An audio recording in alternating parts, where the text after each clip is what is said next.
YouTube, how you doing? It's Anthony, New York pipe smoker. I don't know, tonight I don't feel like that we go with the rubbing of the nose and stuff, like the last video. If I always find a little humor in what I do, and I don't know, it doesn't feel like it's going to be that humorous. I'm also don't want to get too dry, but I do want to get involved in giving some explanation.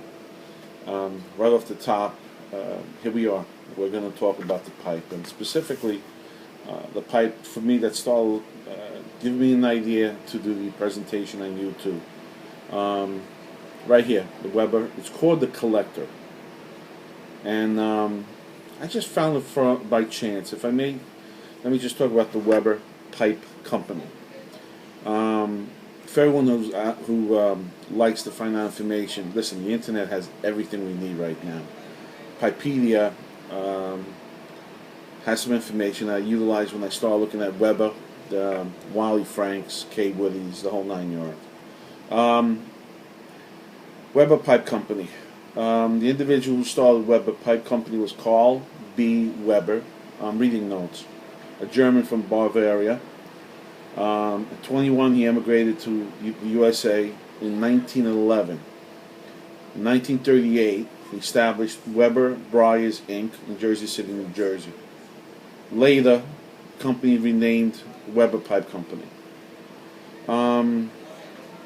He was in quite a few. Actually, what it says also, the firm grew to be one of the giants of the American pipe industry, focusing itself in the middle price and quality zone.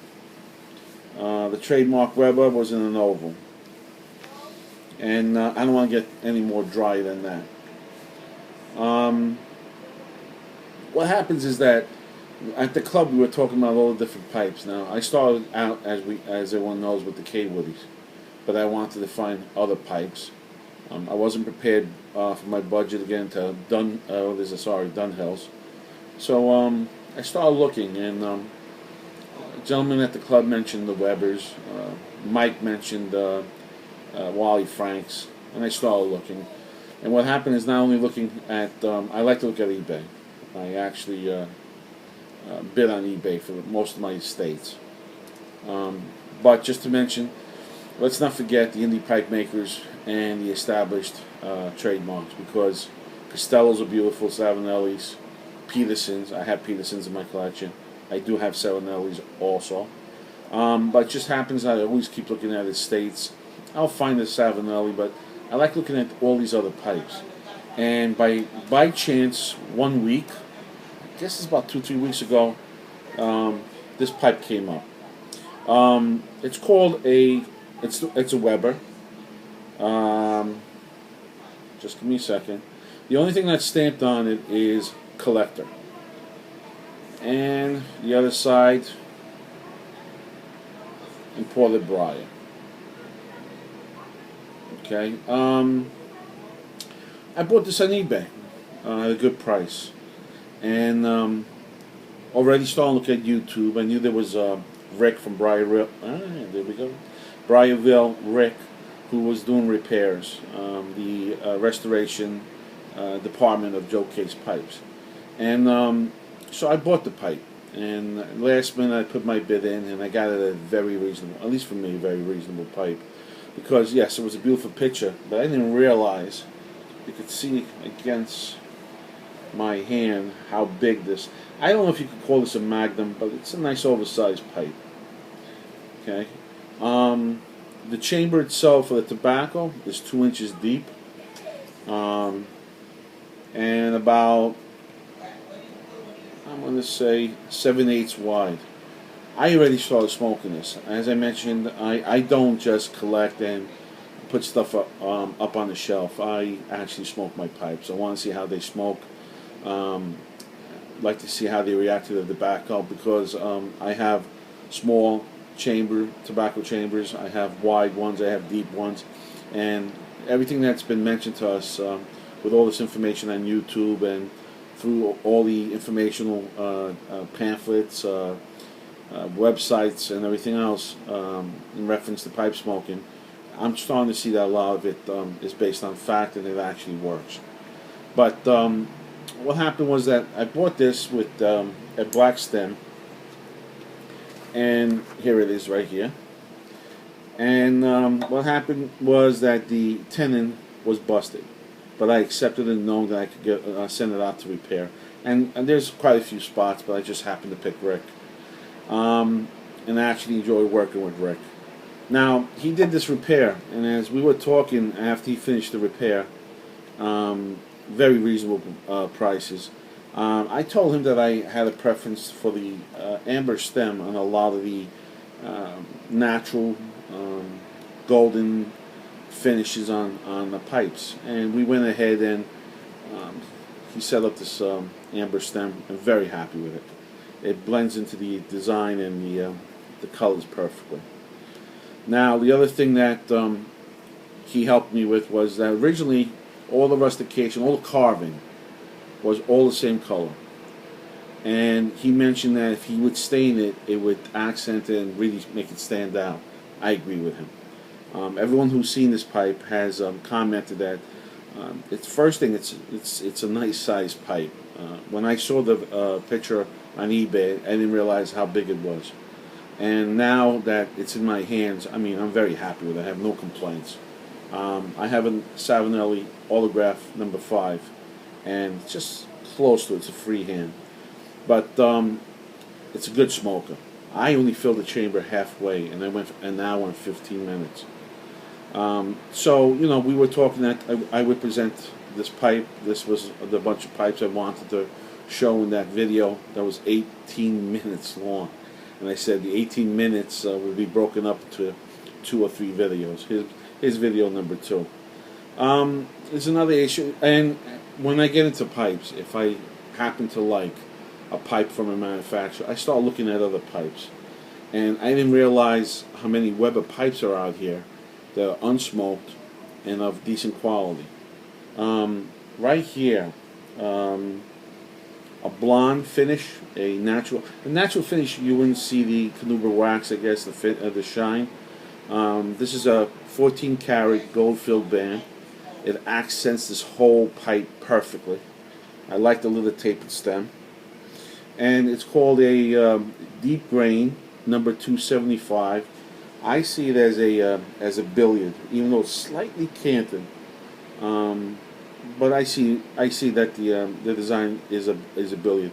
It smokes very well also, and it's surprising me that we talk a lot in the pipe collecting community, and we all know about the American brands, but a lot of us forget the other ones that no one talks about, which right here is an example. Weber. There's another company called Wally Frank. I have a few. We'll be talking about those in other videos. And the issue is that we have the information to look at up these pipe makers. Very happy to be involved in collecting American pipes, but I have no problem picking up pipes internationally. You know, Dunhill, London Made, Savinelli, Italy, Peterson, Ireland. And let's not forget, guys, that we should, and very soon I will, be looking at budgeting to pick up some indie pipes, because some of the indie carvers over here in America are really outrageous. And there's a lot of reputation that's starting to follow through on a lot of these carvers. Over here in New York, one of the guys that I met happens to have an indie pipe, and he says that's an unbelievable smoker. I believe that the carvers are putting more energy into the dynamics, the engineering for the draft tool and everything else, and it's working, because a lot of guys are really talking about how the draw is as effortless as some of the Dunhills are considered. Also, what caught my eye was there's a website called pipepages.com. And specifically, when you go to the first page, I have it on the computer. It's called Chris's Pipe Pages, and I was able to pick up some information on Weber and some of the other pipes. And if you take a look at the website, you'll go into manufacturers, flyers, and catalogs. I just printed one out just to show you that this gives an example. Let me see if it comes in clear. I believe it does. Sorry for the shadow on the bottom. The lighting's slightly off. But this is an advertisement from 1945. And it presents some Weber pipes. Actually, pipes for women. If you put it on pause, you'll read that this Princess Pipes by Weber. And they're mentioning, I was reading before, when Milady puffs her pipe, there we go, it should be the finest. It's interesting because our community is very open, and we have female, I hope I'm not saying this incorrectly, pipe smokers, and very happy to have them. But as I was trying to, I'm going out there, and here we go with the ramble and a different tangent. I'm also presenting to this evening not just my collection, and I hope everyone enjoys it, and I need to really hurry up. It's to let the guys, as I mentioned on the last few videos, we have a lot of people, new pipe smokers, not just new YouTubers or YouTube pipe presenters, but actual smokers. And there's so much variety. I mean, they should utilize the internet for the information. The YouTube gives us a lot of video direction that people could actually physically see and get involved, because some people don't like to read. And just get involved, because it makes it that much more interesting.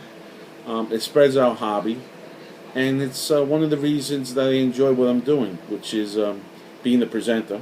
Hopefully I'm not too dry this evening.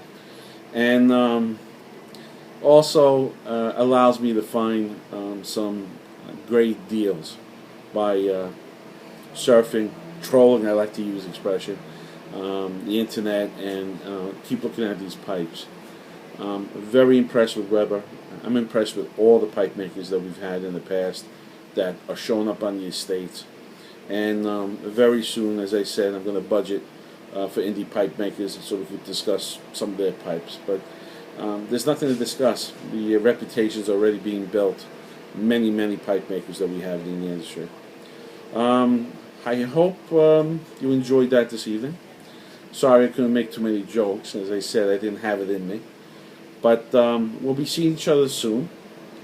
As always, tamp lightly, smoke slowly, and enjoy. Thanks, everybody.